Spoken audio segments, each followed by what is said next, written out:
Lepas tu kita tengok makanan. Kalau Allah jadikan makanan tu banyak, itulah makanan untuk kita. Maknanya kata macam ni, Malaysia banyak apa? Padi, kelapa. Itulah untuk kita. Bukan kau pergi beli yang dekat Australia, kau pergi beli dekat tu, tak ada.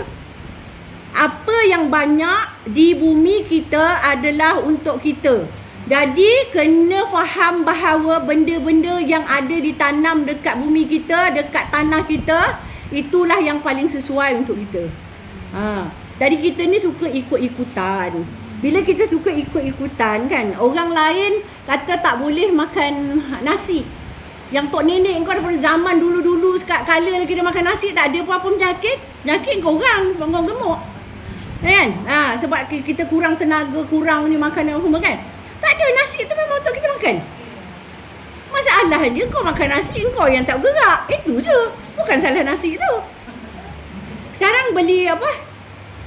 Apa Jess yang dia orang selalu beli bijian tu, makan apa? Quinoa apa? Quinoa. Quinoa. Kan? Makan quinoa dia kata. Makan quinoa tu jadi kita tak ada gemuk, lepas tu kita tak ada kencing manis, tak ada apa semualah. Kononnya lah kan.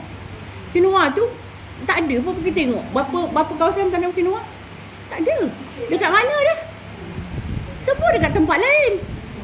Kan? Jadi kalau macam kita katakan lemak baik kita kan. Okey. Salah satunya adalah kelapa. Kelapa lagi? Kelapa sawit. Yang kau tak nak goreng ikan pakai minyak kelapa sawit tu kenapa?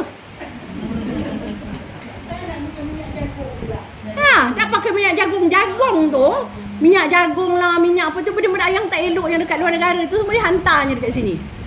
Kan? Kat sini berlambak-lambak kelapa sawit itulah untuk kita. Tak ada mudaratnya pun. Jadi bila kita faham benda di tanah kita adalah untuk kita. Kalau kau pergi dekat London kat sana, kau makanlah benda-benda lain yang ada dekat London sana. Cuaca dia, apa-apa benda-benda semua sesuai kat sana. Bila orang kat sini, kena sesuaikan kat sini lah.